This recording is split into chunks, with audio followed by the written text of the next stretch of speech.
What helped inspire Game of Thrones, The Witcher, and many other fantasy series?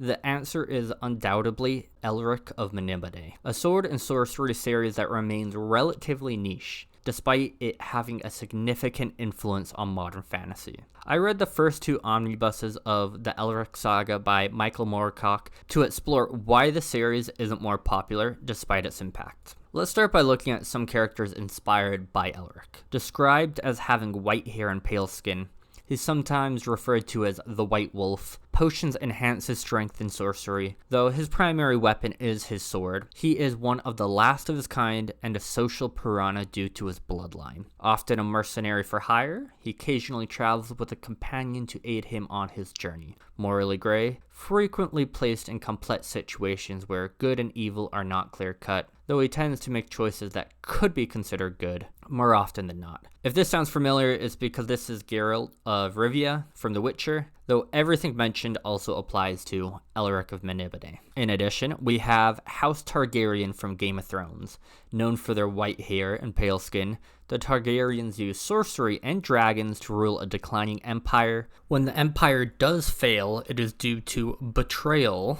There are other similarities and examples I could use, but I just wanted to make the point that there's definitely inspiration that was taken from Elric of Melniboné. I'm not saying these characters are direct ripoffs of Elric, but there are clear influences from Michael Moorcock's creation. And Elric is a fascinating character in his own right. He's a king with a weak body who relies on potions to maintain his strength. His sword, Stormbringer, drains the soul of anyone it slays, transferring their strength to Elric. Elric embarks on mind-bending journeys to alternate realities, encountering other versions of himself along the way. In fact, Moorcock introduces the concept of a multiverse in the Elric saga well before it became a more common trope in modern fantasy. Despite Elric's intriguing backstory, there are a few reasons why the series remains obscure despite its influence on the genre. Reason one being there are no good adaptations. While The Witcher boasts a successful video game franchise and Game of Thrones became a hit TV series, Elric has not received an adaptation that resonates with audiences.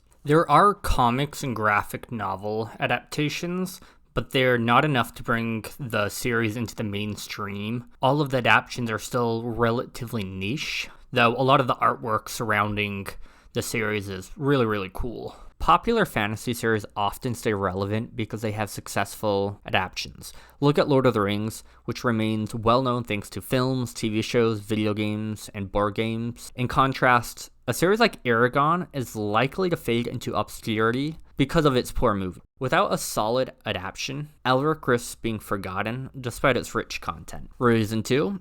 The Elric saga is inconsistent. Though not all of the books or stories are bad, the series as a whole feels mediocre.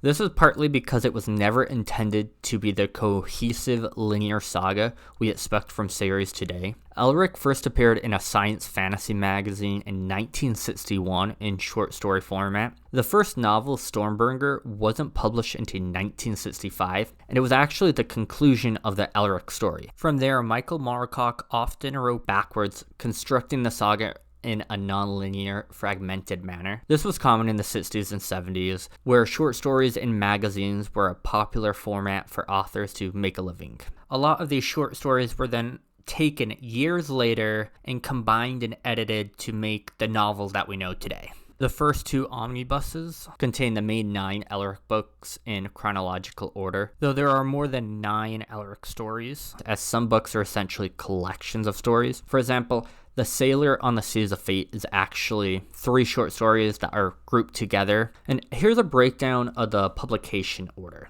As you can see, a lot of the books came out in vastly different years, and the order is all over the place. The problem with the fragmented publication order is that there's more inconsistency. Elric's character is not always the same from one book to the next. This makes sense. The 1st and 9th books were written 7 years apart, and the 7th and 9th book were written 26 years apart.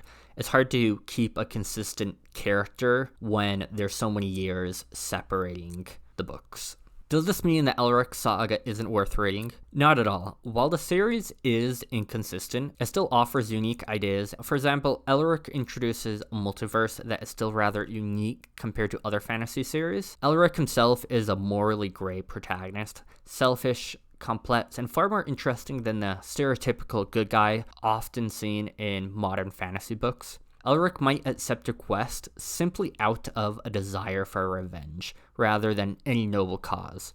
It's not about right or wrong to Elric, it's about personal vendettas and getting even.